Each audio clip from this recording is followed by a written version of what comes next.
রান্না হয়নি এখনো? রান্না বসাইছি, রান্না করতেছি। আজকে কি রান্না করতেছো? আজকে কি রান্না করতেছি এটা ভিডিওতে না দেখানি বালা।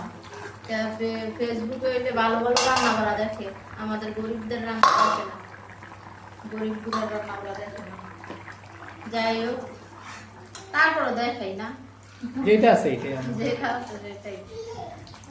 আমার খাবার দাবার নিয়ে কোনো আফসোস নেই, দুঃখ নাই, কি খাইলাম না খাইলাম এটা নিয়ে কোনো ইয়া নাই। ইয়া আল্লাহ রিজিকে যা রাখছে আলহামদুলিল্লাহ, এটাতেই শুকরিয়া, আমার ইয়ে নেই। কিন্তু আমার সবচেয়ে মেন যে কষ্টটা, মানে টাকা পয়সা যে মানুষ পাইব, এটাই আমার সবচেয়ে সমস্যা। আমি না খাওয়া হলেও মানুষের ঋণগুলো শোধ করতে চাই। তো সবাই আমার ফেসবুকে যারা বন্ধুরা আছেন, ভালোবাসার মানুষরা আছেন, আমার জন্য একটু মন থেকে দোয়া করবেন। এখন বর্তমানে আমার আত্মীয় স্বজন, আমি কারোর সাথে বেশি একটা কথা বলি না।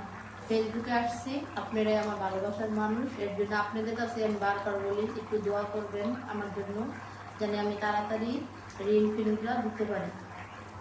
সবাই দোয়া করবেন, আপুরা ভাইয়ারা যারা আছেন। তো ডিম দিয়া আলু কুচি করে রান্না করতেছি। কালকে আল্লাহ রমতে বেতন পাইবে না, তখন আবার কালকে ভালো মন্দ আনবা, রান্না করে দেখাম সবাই, আপুরা ভাইয়ারা। এটা কি দেখো, কাঁচামরিচ ছিল না আমার গাছে, কাঁচামরিচ সুন্দর না।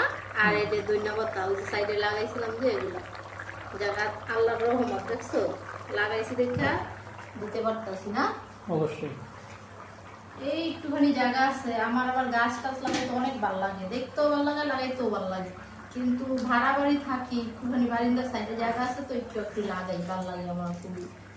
তো সবাই আমার জন্য একটু মন থেকে, সব কথার পরে একটা কথাই সবার কাছে বলি, যারা আমার ভিডিওগুলো দেখেন সবাই আমার জন্য মন থেকে দোয়া করবেন। আর সবার জন্য আমার দোয়া আছে সবার জন্য। আর সবাই ভালো থাকবেন, সকলে দোয়া করবেন।